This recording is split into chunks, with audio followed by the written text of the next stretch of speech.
Hermanos, una de las conversaciones más profundas y una de las más serias que el Señor Jesús tuvo con los discípulos se encuentra en el 6º capítulo de Juan.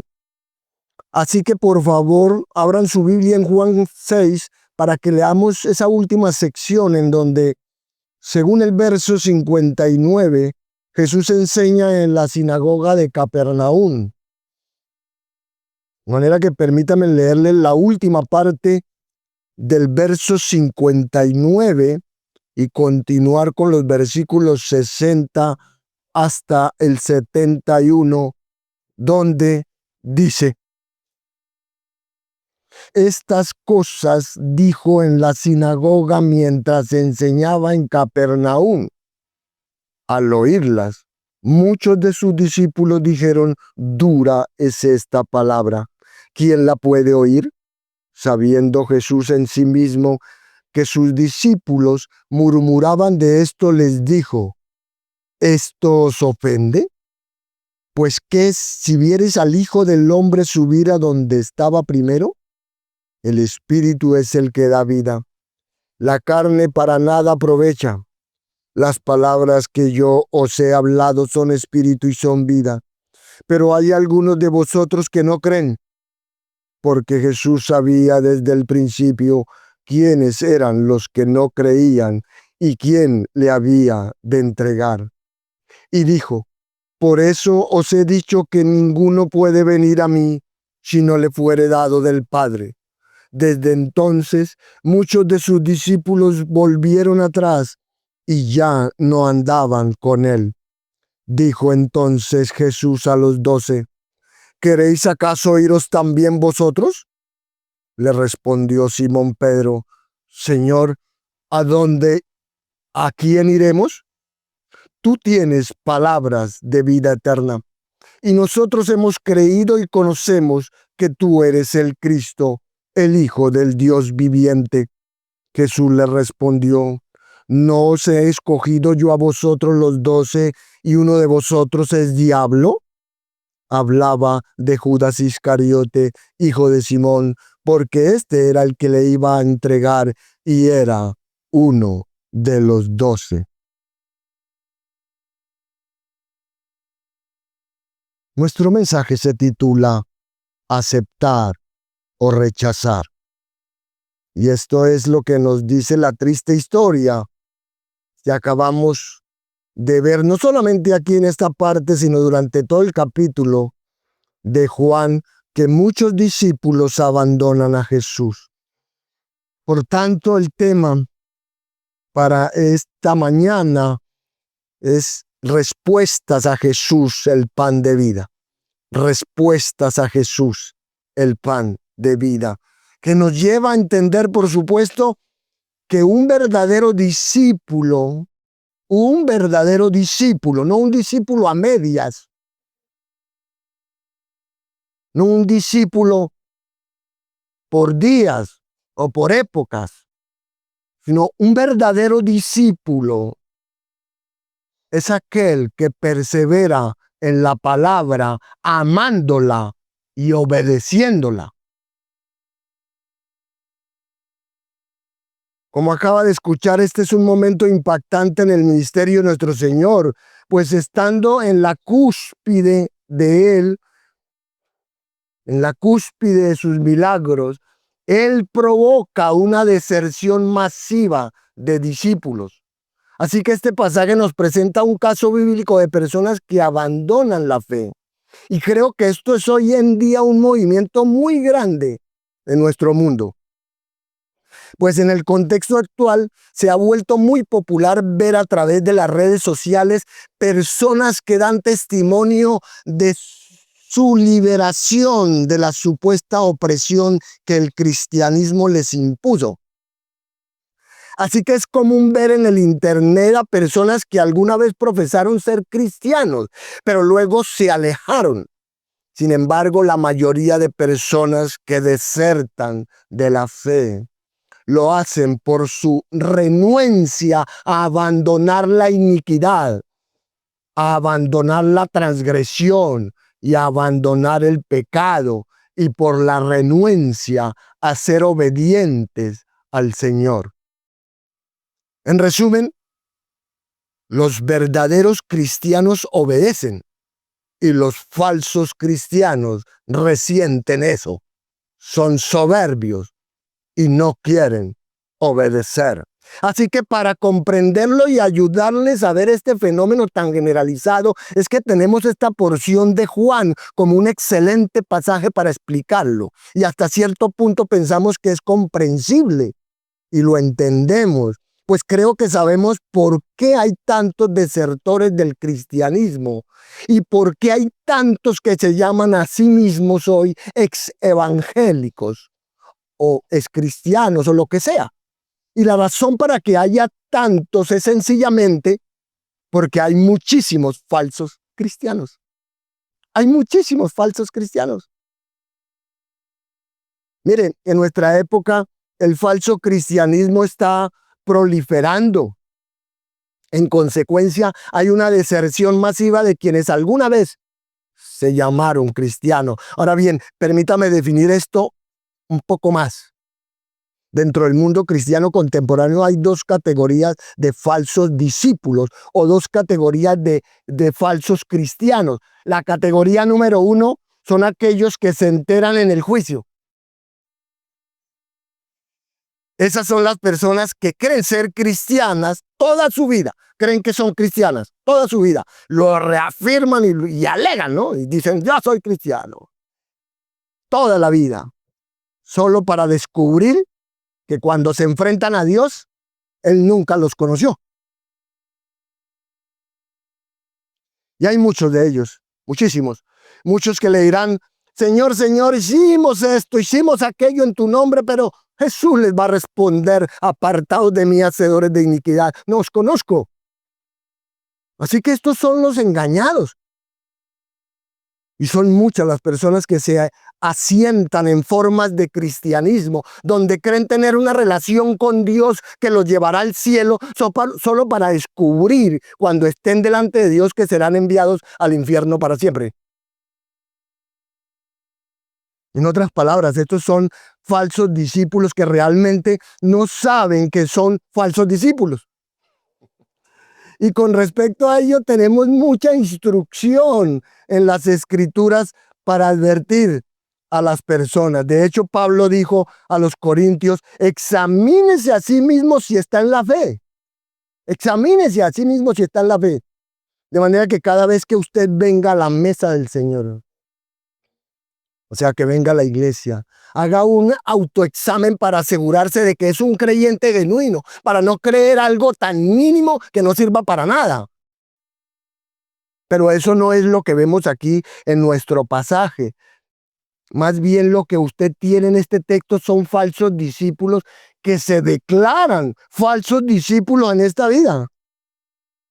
De modo que estos son los discípulos que rechazan abierta y públicamente lo que una vez afirmaron. Son los que niegan al Señor que una vez profesaron. Son los que abandonan al Señor que una vez siguieron.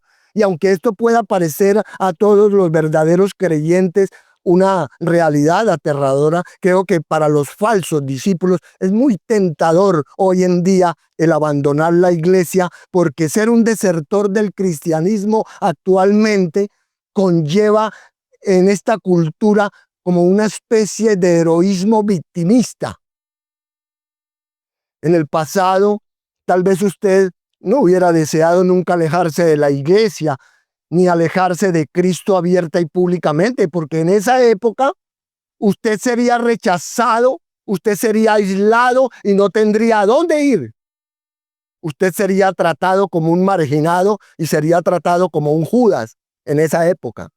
Pero hoy, hermanos, usted puede navegar por internet y va a encontrar decenas de miles de supuestos amigos que lo aplaudirán como a un héroe, al igual que hacen con todos aquellos que se dejan llevar por la mentira del comportamiento transgénero. Y esto es porque actualmente hay mucho apoyo a lo que está mal. Por todas partes, siempre se apoya lo que está mal. De hecho, usted puede expresar su heroísmo en un blog o en un podcast, ¿verdad? Usted puede asistir a una conferencia de ex cristianos, de ex evangélicos. Usted puede ser ponente en una de ellas. Usted puede convertirse en una víctima heroica y brillante de lo que la cultura consideraría una religión falsa. Así que nunca ha habido tanto apoyo a los desertores de la fe como en este tiempo. Lo que está directamente relacionado y es relevante para nuestra vida de iglesia hoy, porque el cristianismo tiene muchas formas bajo ese término que es muy amplio, ¿cierto? Hablar de cristianismo es algo muy amplio. Por eso hay iglesias heréticas donde no se enseña el evangelio, donde no se cree en la deidad de Cristo, y podríamos llamarlas iglesias modernas y liberales, donde la gente entra y se sienta en esos lugares sin conocer la verdad. Y como no hay verdad ahí, como no hay vida ni poder, se desvanecen con el tiempo. Por eso también existen las sectas cuasi cristianas, en cuyo caso no se trata del verdadero Jesús, no se trata del verdadero Dios allí, no se trata del verdadero evangelio, no se trata de la verdadera revelación. Y entonces la gente se desvía de todo eso. Además está la iglesia tradicional, ¿cierto? La iglesia católica romana, con millones de personas conectadas a una organización humana, millones de personas conectadas a un ritual, millones de personas conectadas a ritos religiosos, pero no conectadas con el Señor. Está también la mega iglesia, ¿cierto? De los supuestos cristianos. Está la mega iglesia con su entretenimiento y superficialidad, que absorbe a multitudes de no creyentes que pueden creerse en cristianos sin llegar a serlo, porque solo han sido expuestos al entretenimiento en lugar de ser expuestos a la proclamación de las Escrituras, a la sana doctrina, a la adoración santificada y a una vida santa. Por lo que el resultado final de esta proliferación de cristianismo superficial es que hay muchos candidatos para la apostasía, para la deserción espiritual, para el abandono de la fe. Los hay porque donde el cristianismo no es auténtico, no es lo auténtico, donde el cristianismo no es lo auténtico, donde la vida no se transforma realmente y en donde todas las falsas promesas terminan siendo vacías, por supuesto, la gente pronto lo descubrirá. La verdad saldrá a la luz y todos quedarán expuestos y todo se derrumbará. Así que el resultado final de la iglesia falsa es que produce a muchos falsos discípulos que no descubrirán que lo eran hasta que estén en el juicio. Ahora, déjenme decirles que estas deserciones no ocurren porque la gente esté estudiando la Biblia a fondo. No ocurren porque la gente esté profundizando en las Escrituras o porque han concluido al estudiar la palabra que el cristianismo no es verdadero. No sucede por eso. Eso no sucede porque deciden tomarse la teología en serio, no, ¿cierto? De hecho, lo vemos aquí y en toda parte. No vienen a estudiar, no vienen a estudiar la palabra. No vienen a orar. Y entonces eso no sucede, la gente no se aparta de la fe porque estén tomando la teología en serio, porque estén examinando la palabra de Dios y estudiando la sana doctrina. No sucede por eso la apostasía, porque yo nunca he escuchado a nadie decir, estudié la Biblia y descubrí que no es verdad. Yo nunca he escuchado a nadie decir eso. Lo que sí he escuchado a muchos decir, tuve una mala experiencia en la iglesia, pastor. Alguien se aprovechó de mí. Alguien fue cruel conmigo.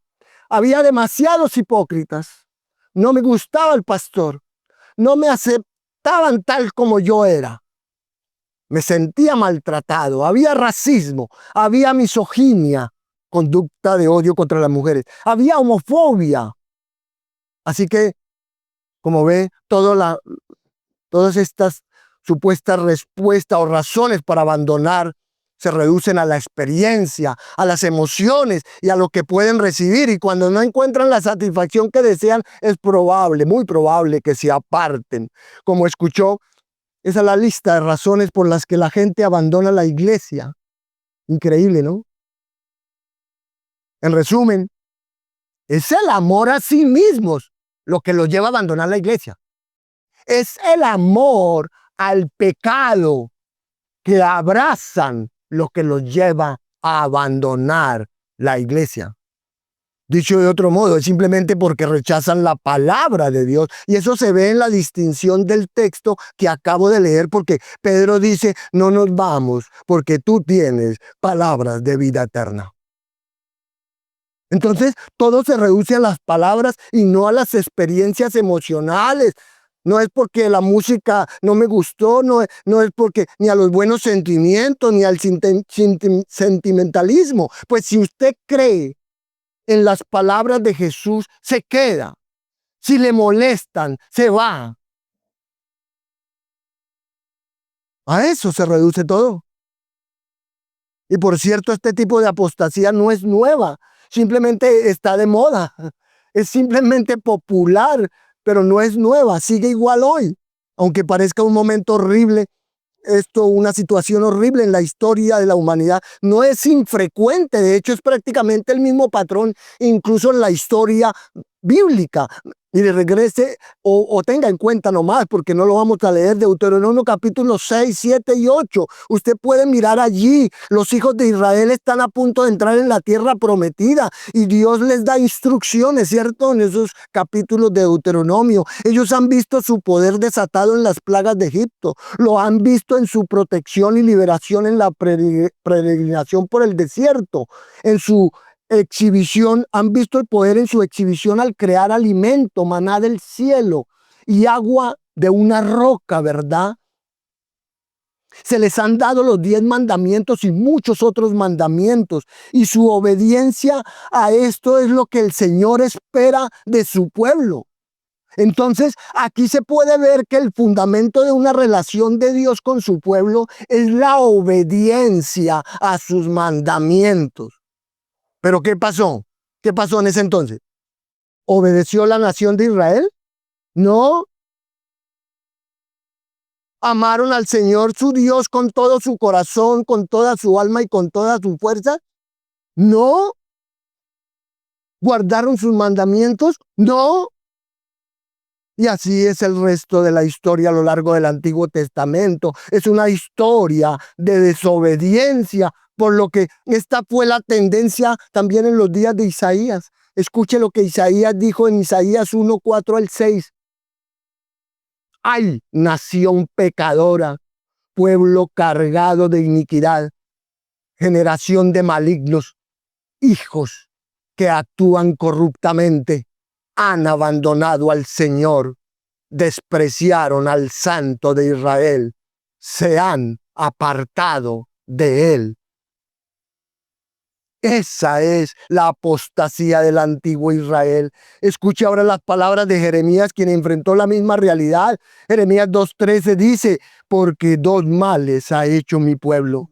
Me han abandonado a mí, fuente de agua viva, para cavar para sí cisternas rotas que no retienen agua. En otras palabras, mi pueblo me ha abandonado. Entonces la apostasía no es nada nuevo, y por cierto ambos profetas llamaron a llorar y a lamentarse por esta deserción, porque este es el más serio de todos los problemas.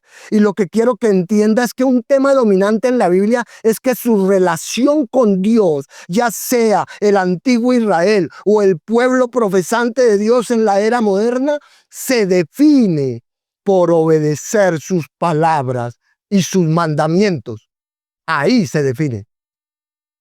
Así que nuestra relación con Dios no es una relación sentimental, hermanos, no. Es una relación de mandamientos específicos y de obediencia específica.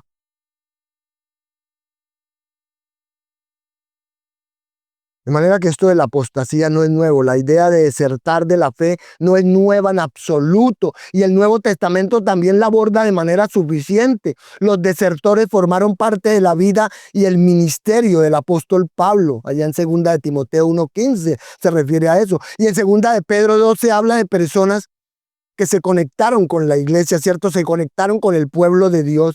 Personas que superficial y externamente escapan a cierta contaminación moral. Sin embargo, esta no dura, pues se enredan de nuevo con las mismas cosas. Y uno puede sentir tristeza por quienes nunca escucharon el evangelio, ¿cierto? Y perecen en el conocimiento, sin el conocimiento del Señor Jesús. Pero aquí debemos entender que habrá un castigo eterno mucho más severo para aquellos que conocieron el evangelio, estuvieron cerca de él, que estuvieron expuestos a él y luego se apartaron de él. Pues habría sido mejor que para ellos que nunca hubieran escuchado el evangelio. Por lo tanto, para personas así, el 10º capítulo del libro de Hebreos dice que a ellas no les queda ningún sacrificio por el pecado una vez que se apartan y que solo queda la furia, la ira y la venganza de Dios. Entonces, eso no es algo con lo que usted pueda jugar. Y aunque esté de moda y sea popular, aunque la tendencia actual sea la deserción cristiana, la rebelión, la traición, la reincidencia o como se le quiera llamar, la apostasía siempre será porque las personas aman su pecado y no están dispuestas a abandonarlo. No están dispuestas a obedecer a Dios ni su palabra. Vienen, escuchan, como si nada, como esa pared. Así uno ve personas en la iglesia. De manera que el cristianismo es la afirmación de un pacto de obedecer a Dios, de obedecer a Cristo. Y eso se aplica en todos los aspectos de la vida. De hecho, en el 8º capítulo de Juan, versículo 30 dice, mientras decía estas cosas, muchos creyeron en él. Versículo 31, entonces Jesús decía a los judíos que habían creído en él, si permanecéis en mi palabra, seréis verdaderamente mis discípulos. Entonces, ¿cómo se define un verdadero discípulo? Bueno, es aquel que persevera en la palabra amándola y obedeciéndola, ¿cierto? No se trata de un apego sentimental a Jesús. No, muchos hacen eso, ¿no? Ay, mi Señor, mi Jesucito, mi Diosito. Pero nada de obediencia. No se trata de un apego sentimental a Jesús. Pues a menudo ese Jesús es un Jesús imaginario que usted tiene. Usted se imagina que le permite hacer todo eso y vivir como usted vive, el cristianismo. Ese es un Jesús imaginario que no tiene nada que ver con el verdadero. Y en el capítulo 5, versículo 24, Jesús dijo, de cierto os digo, el que oye mi palabra y crea al que me envió, tiene vida eterna. De manera que es así de simple. Usted oye su palabra, usted la cree y cree en el Dios que lo envió, la obedece y tiene vida eterna. No será condenado, ¿cierto? Sino que pasará de muerte a vida. Por eso Romanos 10:17 dice que la fe viene por el oír el mensaje acerca de Cristo, por oír y creer la verdad. Por ello, lo que la Biblia dice sobre la moral, lo que la Biblia dice sobre las mujeres, por decir algo, o lo que la Biblia dice de muchas cosas, es generalmente una ofensa para la cultura contemporánea. Es una ofensa para la mente no regenerada y para los discípulos superficiales que son muy propensos a caer en la deserción. Y repito, la gente no está abandonando el cristianismo porque la Biblia no tenga sentido. Lo están abandonando porque no quieren renunciar a su miserable estilo de vida. Así que esto es lo que enfrentamos. Por eso vemos a muchos que parecen fértiles, ¿cierto? Que parecen muy buenos cristianos, por un tiempo, pero luego resultan ser falsos. Resultan ser falsos. Y algunos otros no son descubiertos como falsos por años, ¿verdad? Hasta que finalmente no pueden soportar más y su amor al pecado los aleja. Esos son los mismos que no pueden afrontar la tribulación, que no pueden soltar el apego al pecado, al mundo, al dinero, a la cultura y en particular a sus transgresiones favoritas. No las quieren soltar, no las pueden soltar. Y como hemos visto en todo este capítulo, hay cierta patología, ¿cierto?, en estos desertores que expone su carácter desde el principio. Entonces, ¿cuál es la patología de un falso discípulo? Bueno, es atraído por la multitud, está fascinado por lo sobrenatural, desea beneficios mundanos, exige que se cumplan sus peticiones y no tiene ningún interés real en Cristo. No tiene ningún interés real en Cristo. Así que permítame intentar advertirle una vez más. Vamos a hacerlo una vez más. Pues aquí hay una advertencia para escuchar. En general, quienes oigan la predicación poderosa de la palabra de Dios responderán de tres maneras. Algunos se mofarán y reaccionarán con rechazo total. Rechazan totalmente. Estos eran los escribas y los fariseos, ¿cierto?, quienes respondían al Señor oponiéndose constantemente a su enseñanza y despreciándolo. Entonces deliberadamente escogieron rechazar la evidencia abrumadora con respecto a la verdadera identidad de Jesús. Algunos otros respondieron con una fe temporal o superficial. Estos discípulos falsos son aquellos que buscan curiosidades, quienes se sienten atraídos superficialmente a Cristo, pero cuando Él les pide algo o cuando hay algún costo para asumir, para pagar, desaparecen y se niegan a abandonar el mundo o a negarse a sí mismos. Juan lo describió en su primera epístola como aquellos que salieron de nosotros, pero no eran de nosotros, porque si hubiesen sido de nosotros, habrían permanecido con nosotros, pero salieron para que se manifestase que no todos son de nosotros. En sus filas se pueden incluir hombres como Demas, ¿cierto? ¿Se acuerda de Demas? Se pueden incluir hombres como Simón el Mago. Y sobre todo, se puede incluir a Judas Iscariote. Finalmente, algunos responderán con fe verdadera, ¿cierto? Y este núcleo pequeño que son los de la fe verdadera, esos discípulos verdaderos, es la manada pequeña que el Padre ha escogido para entregarles el reino. Pues habiéndolos acercado a su Hijo, creen para salvación que Jesús es el Hijo de Dios y el Mesías. Por tanto, el sermón del pan de vida, hermanos, que tenemos aquí en este capítulo 6, junto con la respuesta a este, es el punto culminante de todo el ministerio de Jesús en Galilea. Pues la reacción de la multitud es típica, no solo en los judíos de aquella época, sino en todas las personas que son confrontadas con la verdad. De manera que quienes oyen su mensaje muestran una de las tres respuestas indicadas anteriormente. De ahí que algunos rechazaron a Jesús antes de que terminara el sermón y lo interrumpieron murmurando y rechazando su mensaje en cuanto a su identidad. Tristemente, esa fue la respuesta característica de la mayoría de los galileos. Aunque Jesús había enseñado en sus ciudades y en sus villas, aldeas, y había realizado muchos milagros en medio de ellos, seguían rehusando creer en él. Por lo tanto, su rechazo voluntario era inexcusable. Así que cuando Jesús concluyó sus palabras, quienes lo rechazaban directamente se fueron.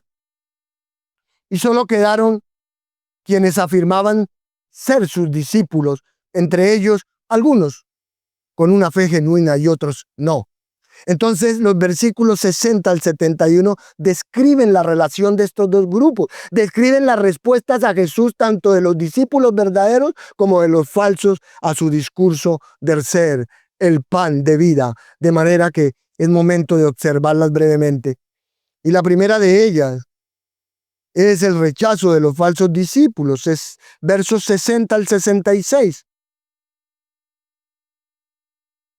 Llamar discípulos aquí a las personas presentadas aquí, llamarlas discípulos, no implica que fueran verdaderos seguidores de Cristo.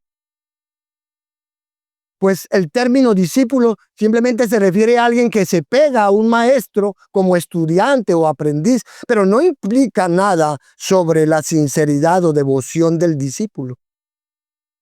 Y aunque a Jesús lo seguían grandes multitudes, especialmente al comienzo de su ministerio, la mayoría estaba fascinada por los milagros que él realizaba, sobre todo por la curación de enfermedades y por la alimentación que les dio al menos en 2 ocasiones. Así que todas estas personas buscaban emociones, pero no buscaban la verdad. Entonces los discípulos que aparecen en el versículo 60 no eran diferentes de ellos. Estos, por supuesto, eran los que se sentían atraídos superficialmente a Jesús por los milagros que habían visto, la comida que les dio y la esperanza de que los liberara de la opresión romana. De manera que no estaban dispuestos a aceptarlo como Mesías, pero aún no habían decidido abandonarlo. Sin embargo, eso estaba por cambiar. Cuando Jesús pidió que le reconocieran como el pan de vida, e insistió en que la vida eterna solo se encuentra en un compromiso completo con Él. Para ellos, para estas personas, el Señor les estaba exigiendo mucho más de lo que ellos querían dar. Ya uno a veces le da la impresión en la iglesia así. Hay muchas personas que, no, pero pastor, que yo venga el miércoles, que el viernes, que ayuno. No, eso me parece como mucho. En consecuencia, decidieron darle la espalda a Él y a su salvación. Pues incapaces de seguir digiriendo la enseñanza de Jesús, estos discípulos dijeron: dura es esta palabra, ¿quién la puede oír? ¿Cuántos están pensando eso? Dura, pastor, es duro con nosotros. Dice cosas muy fuertes. Dura es esta palabra, dijeron. ¿Quién la puede oír? Aquí el adjetivo de dura quiere decir literalmente áspera, marchita o fuerte, lo que describe en sentido figurado algo severo, algo desagradable o difícil de aceptar. Así que finalmente se dieron cuenta de que seguir a Jesús significaba más que estar a la espera de ver y experimentar los beneficios físicos de su poder. Aquí, como en la declaración paralela, ¿quién la puede oír? No se dice que la palabra de Jesús sea incomprensible. Eso no quiere decir, no, Señor, sino que es inaceptable. Alguien dijo por eso que la Biblia no es difícil de entender, es difícil de aceptar. Así ellos rechazaron sus palabras porque eran ofensivas y objetables. Y al igual que quienes se habían rechazado de tajo las enseñanzas de Jesús, estos estaban escandalizados por la afirmación de Jesús de haber venido del cielo, de ser la única respuesta a la necesidad espiritual del hombre, y por llamarlos a comer su carne y beber su sangre. Sin embargo, lo que en realidad los alejó del reino no fue la enseñanza inaceptable de Jesús, fue la incredulidad de ellos y que no lo aceptaran. Y esta reacción es típica de los falsos discípulos. Pues mientras los discípulos egoístas percibían en Jesús una fuente de sanidad, comida gratis y liberación de la opresión enemiga, estos se agolpaban, ¿cierto?, alrededor de él, venían a él, pero cuando él les exigía reconocer su bancarrota espiritual, cuando él les exigía confesar sus pecados y comprometerse con él como la única fuente de la salvación, se ofendían y se apartaban. En otras palabras, seguían a Jesús por lo que podían obtener de él, como tantos otros falsos discípulos en la historia de la iglesia. Por otra parte, los discípulos verdaderos vienen a Cristo con pobreza de espíritu, lamentando su pecado y con hambre y sed de justicia que solo Él puede satisfacer. Así ven los verdaderos. Por eso nuestro Señor no dejó lugar a la duda cuando identificó los elementos del verdadero discipulado y decía a todos: si alguno quiere venir en pos de mí, niéguese a sí mismo, tome su cruz cada día y sígame. Porque todo el que quiera salvar su vida, la perderá. Y todo el que pierda su vida por causa de mí, éste la salvará. Pues, ¿qué aprovecha el hombre si gana todo el mundo y se destruye o se pierde a sí mismo? ¿De qué sirve? Como entienden, los falsos discípulos no siguen a Cristo por quien es Él, lo siguen por lo que quieren de Él. Por lo tanto, no tienen problema en verlo como un bebé en el pesebre navideño. No tienen problema en verlo como un reformador social con un mensaje amplio de amor y tolerancia. No tienen problema en ver a Jesús como el ser humano ideal que todos los demás debemos imitar. No tienen problema en verlo como la fuente de salud, riqueza y felicidad terrenal. Así que nadie tiene problema con eso, ¿cierto? Sin embargo, los falsos seguidores de Jesús no están dispuestos a aceptar al Jesús bíblico. No están dispuestos a aceptar al Dios hombre que reprendió sin miedo a los pecadores, quien advirtió sobre el infierno eterno y quien dijo que la salvación del infierno viene solo por creer en sus palabras. De manera que quienes se resisten o rechazan la enseñanza de Jesús pierden la prueba del verdadero discipulado que Él puso en Juan 8:31 al decir: en esto es glorificado mi Padre, en que llevéis mucho fruto y seáis así mis discípulos. Por tanto, la obediencia continua a la palabra de Jesucristo siempre es una marca de los verdaderos discípulos. Y como Jesús entendía el corazón de cada persona, como lo hace ahora, era consciente de que sus discípulos murmuraban de su enseñanza, ¿cierto? Así que les dijo: ¿eso os ofende? Lo que puede significar molestarse o dejar de creer. Y los dos significados son apropiados, porque los falsos discípulos se molestaron con la enseñanza de Jesús y eso les hizo abandonar su fe superficial en Él. Pero las palabras de Jesús son las que revelan quién es Él en realidad. Y como ya dijimos, aceptar o rechazar esas palabras separa a los discípulos verdaderos de los falsos, porque los verdaderos discípulos continúan en su palabra, que permanece en ellos. Los falsos discípulos a la larga rechazan su palabra. Entonces, aceptar las palabras de Jesús significa recibirlo, porque ellas revelan quién es Él. Así la Biblia enseña que la salvación viene por medio de la acción de la palabra de Dios.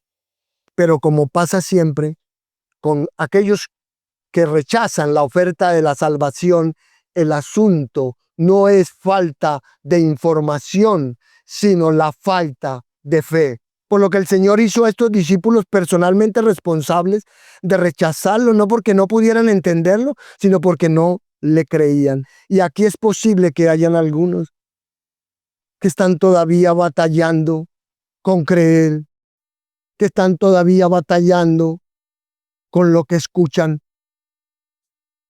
que están todavía batallando con obedecer o no lo que Dios les pide, les exige a través de su palabra. Y aunque seguramente el Señor estaba triste por la incredulidad de esos falsos discípulos, no le tomó por sorpresa, ¿verdad? Pues Jesús sabía desde el principio quiénes eran los que no creían. Incluso supo todo el tiempo que Judas Iscariote le había de entregar, quien es el ejemplo supremo de un falso discípulo que no creyó.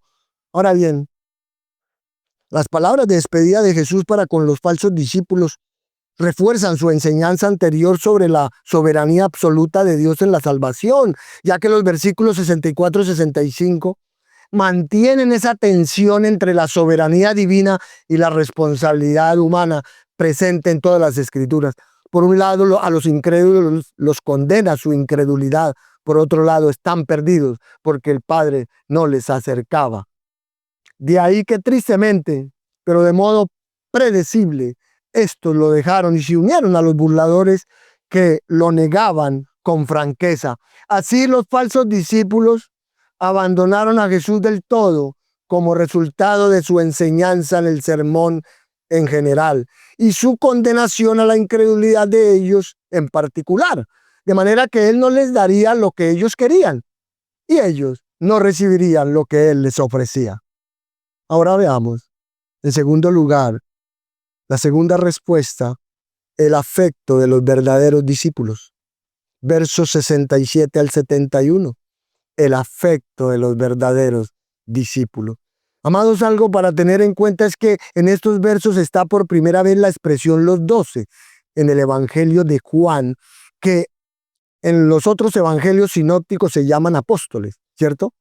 Pues Juan no registró el llamamiento de los 12, y excepto por los versículos acá que leímos 70 al 71, él usó el término solamente en otra parte en Juan 20:24.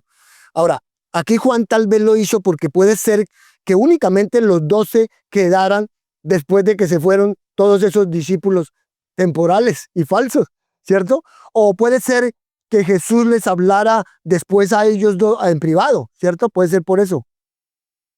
En cualquier caso, el texto griego muestra que la pregunta de Jesús espera una respuesta negativa. Por eso la traducción de la Reina Valera 1960 dice, ¿queréis acaso iros también vosotros? Él está esperando una respuesta negativa. Así que aquí Jesús usó la deserción de los falsos discípulos para contrastar la fe de los 12. Y como en muchas otras ocasiones, Simón Pedro actuó como vocero de ellos. Su declaración aquí recuerda su confesión sobre Jesús como Mesías en Cesarea de Filipo, ¿se acuerdan? Pues aquí dijo, Señor, ¿a quién iremos? Tú tienes palabras de vida eterna y nosotros hemos creído y conocemos que tú eres el Cristo, el Hijo del Dios viviente. Entonces, aunque la multitud solo estaba dispuesta a aceptar a Jesús como una especie de segundo Moisés, a la espera de que supliera sus necesidades materiales, los 12, por su parte, veían en él a quien realmente es. Pues no había otro maestro a quien pudieran buscar, dijo Pedro, porque solo Cristo tiene palabras de vida eterna. Aún así, ni siquiera todos los 12 habían creído y conocido verdaderamente a Jesús, ¿cierto? Como el Señor se apresuró a señalar. Y debieron de quedar horrorizados cuando Jesús les declaró que había un traidor ahí entre ellos, uno de los cuales iba a calumniarlo de la forma menos pensada. Judas es el arquetipo del falso discípulo y queda expuesto. Judas no creyó las palabras de Jesús. Judas no tenía ningún interés en Jesús ni en obedecer sus mandatos. Judas quería cosas temporales. Y cuando Jesús no le entregó sus bienes, quiso irse. Y como según él había despreciado 3 años de su vida y quería al menos algo de dinero, así que empezó a robar del pequeño tesoro. Este es el materialista sin interés en las palabras, muy hábil en la hipocresía, porque ni siquiera los demás discípulos lo supieron y se dieron cuenta hasta que fue expuesto en el aposento alto unos 6 meses después. Así que la afirmación de Pedro en los versículos 68 al 69 expresó 2 características de los discípulos verdaderos. Una es fe, pues Pedro dijo, hemos creído, lo que marca su nacimiento espiritual. Eso es lo que muestra que habían nacido de nuevo. La otra es fidelidad, cuando dice, Señor, ¿a quién iremos? La que marca su carácter. Entonces, la fe inicial de los verdaderos discípulos resulta en un compromiso continuo de lealtad a Jesús. Y a diferencia de los falsos discípulos, quienes tomaron la decisión final de abandonar a Jesús, los 12, excepto Judas, habían hecho el compromiso permanente de seguirlo. De esta forma, Juan contrastó la diferencia marcada entre los inconstantes y los fieles. Como puede ver, Pedro comprendió exactamente lo que dominaba el corazón de un verdadero discípulo. Y lo resumió perfectamente al querer decir con sus palabras: Señor, nosotros no estamos aquí porque tú puedes crear alimento, nosotros no estamos aquí porque tú puedas sanar, no, sino que estamos aquí por tus palabras. Así que ellos querían las palabras de la boca del Hijo de Dios, pues sabían quién era. Ellos sabían que Jesús es el Santo de Dios que vino del cielo y que sus palabras tienen vida eterna, por eso creyeron. No obstante, el punto que quiero que vea es que el Señor Jesús no solo dejó que muchos de sus discípulos se alejaran ese día, sino que incluso miró hacia el grupo más íntimo y les dijo: ¿ustedes también quieren irse? Ahora, ¿no le parece eso asombroso? Eso es asombroso. Pues el Señor Jesús nunca les dijo: oiga, esperen, no se vayan, esperen un momento, por favor. ¿Cierto? Jesús no dijo eso, Él no hizo eso. Él nos dijo: esperen un momento, quizás podamos renegociar las condiciones, ¿cierto? Quizás yo pueda bajarle el tono a lo que he dicho, ¿no? Quizás, Él no les dijo: quizás a ustedes no les gustó lo que dije. No, Jesús nunca hizo eso. Él nunca hace eso. Él dejó todo muy en claro ahí y ellos no lo querían según los términos de Jesús. Ellos no lo aceptaron porque por lo que Él era. Ellos no aceptaron lo que Él les estaba ofreciendo y se fueron. Entonces, Jesús no discutió nada. Jesús no debatió con ninguno. Jesús no lo pensó dos veces. Jesús no se puso en medio de ellos. De hecho, lo que hace es mirar a todos los demás, a los que no se van, y les dice: ¿también quieren irse? De manera que lo que Jesús quiere provocar en ellos es una reafirmación de su fe en ese momento. Y es como si les dijera: ¿están ustedes completamente comprometidos? Y hoy el Señor les está diciendo eso a ustedes. No es con ellos, hermano.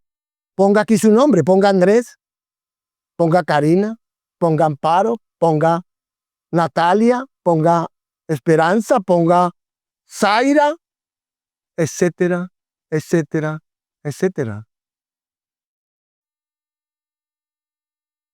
¿Están ustedes completamente comprometidos? Porque estemos donde estemos, hermanos, nosotros vamos a ver a otros que se apartan de Jesús. Nosotros vamos a ver a otros que se van de la iglesia. Nosotros vamos a ver a la gente darle la espalda a Jesús e irse. Y podemos quedarnos parados ahí, asombrados, sorprendidos. Pero incluso aquí el Señor no nos dejará ser simples espectadores, porque de seguro Él va a dirigirse a nosotros y nos va a decir: ¿usted está totalmente entregado? Recuerde lo que cantó. ¿Qué cantó? Viviré para ti. ¿O usted vive para usted?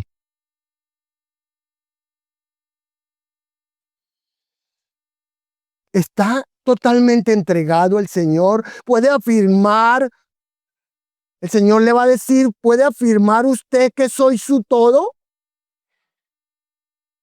¿Soy yo la única respuesta? ¿Tiene usted plena lealtad para conmigo?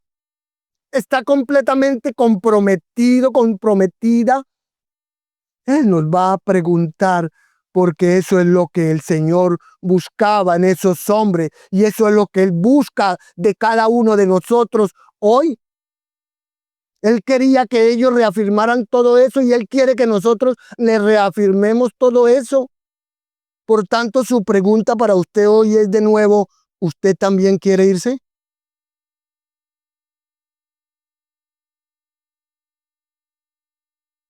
¿Quiere irse?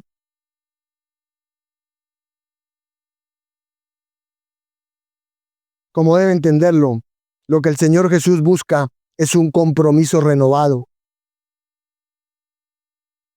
Así pues, cualquiera de vosotros que no renuncie a todo lo que posee, no puede ser mi discípulo. ¿Lo entendió? ¿Y qué es lo que Cristo quiere que usted le entregue a Él? Es sencillamente una sola palabra: todo. Jesús quiere que le entregue todo. Por tanto, si usted es un falso discípulo, usted rechazará las palabras. Si usted es un verdadero discípulo, las amará porque son vida eterna. Y esa es la diferencia.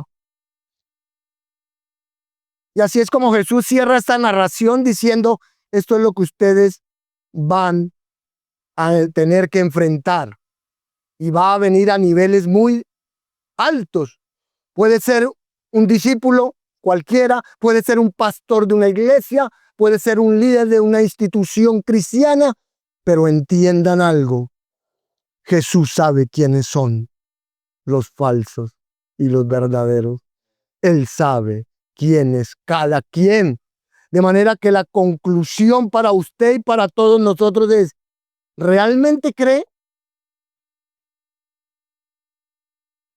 Así con gran tristeza en mi corazón, tengo que decir que es muy probable que algunos no hayan creído. Tengo que decir que tal vez todavía hay algunos que no creen en las palabras de Jesús. Que hay algunos que no creen todavía las palabras del Evangelio.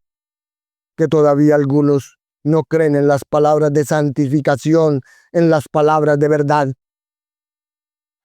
Dicen sí como el perrito del carro a todo lo que digo, pero no obedecen.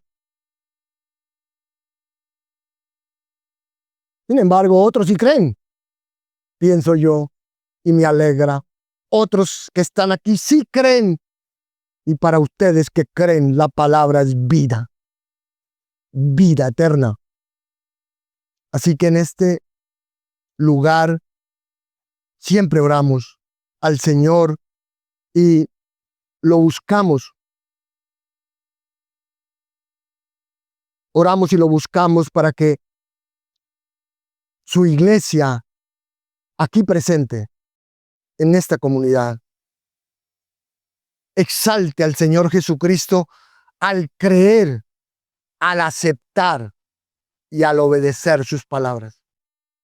Que para todos y cada uno de los que estamos aquí, el Señor Jesús sea todo en todos, sea el glorioso Redentor, para que como creyentes seamos conocidos por Jesús y por todas las personas, porque lo amamos y porque ese amor que tenemos al Señor trasciende todo lo demás, hasta el punto de que no nos importa lo que ganemos o perdamos en este mundo, ni lo que disfrutemos o suframos en esta tierra.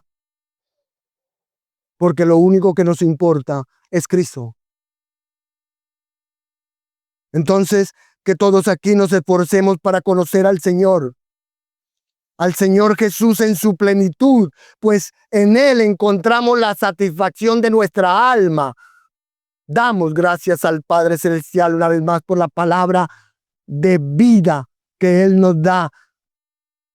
Y yo le pido al Señor, no hoy, sino todos los días, siempre, que conmueva el corazón de todos los que están aquí o en la distancia, que quite la dureza del corazón, la soberbia y el orgullo que no les deja obedecer, ni creer, ni venir a Él como debe ser, que han llegado a Cristo parcialmente y no del todo, para que no endurezcan sus corazones como en el Antiguo Testamento, sino que lleguen a Cristo plenamente, porque el Señor, tu Padre, los atraes para tu gloria, y que como aprendimos hoy, Dios nos ayude para que la obediencia a las palabras de Jesús sea lo que nos identifique. Una obediencia, oiga bien, una obediencia que no sea por miedo, sino por amor. Una obediencia que apreciemos, que disfrutemos, que amemos. Entonces, todos estamos llamados a examinar nuestro corazón para ver si estamos en la fe. Pues si realmente amamos al Señor, lo manifestaremos mediante la obediencia. No una obediencia perfecta, por supuesto, pero sí una obediencia sincera, continua y fiel bajo el poder del Dios Espíritu Santo y en el nombre de Jesucristo.